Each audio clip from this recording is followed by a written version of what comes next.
going on there? Guys, we back with another one. And Dan Lanning almost made it a whole week, man. He had good things to say about Coach Prime and everything he was doing for the program.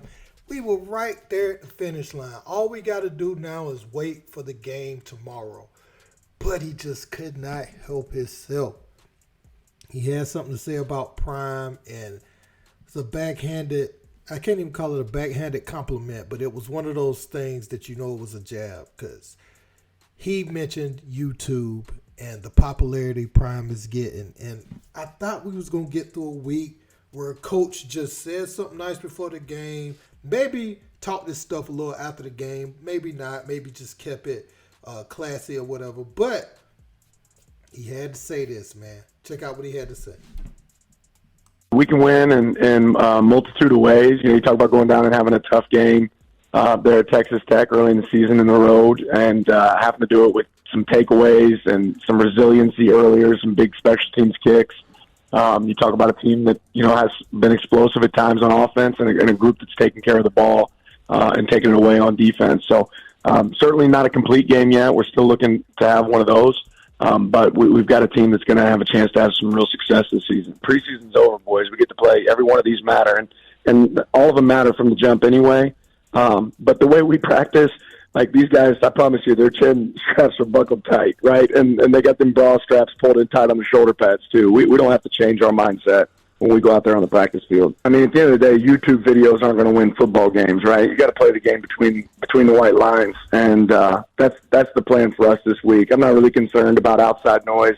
This is all about playing the game, not the occasion. So if you look at the way Dan Lanning has handled this week, and then you look at these comments, it's a reason for this, and I want y'all to listen up that ain't following it as closely. When Coach Prime got the job at Colorado, there was a top recruit, 5-star recruit by the name of Dallas Wilson. He's a wide receiver.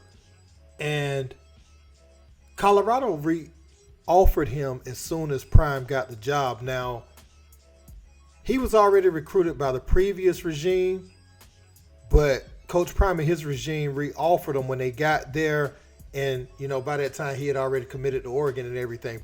He visited Colorado for last week's game against Colorado State, and some whispers are coming out now that he may commit. So this thing goes a lot deeper than people think on the surface level. They are directly in competition for recruits already.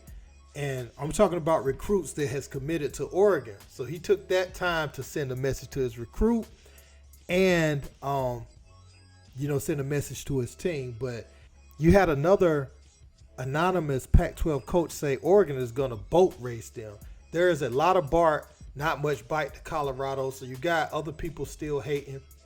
So I wanted people to know where those comments are coming from. It's not just he want to diss Prime at the last minute. These has been his real feelings the whole time. He's been holding it in to the last moment, and he feels overly confident that they're going to go in there and blow Colorado out the water, especially without Travis Hunter. They already felt like, they have a superior team, which if you look at the O-line, D-line, matchup-wise, they're ahead for sure. But you got to go out there and play the game. That's his words, right? You got to go out there and play the game and see who comes out on top. So we will see what happens there. But I want to share that with y'all.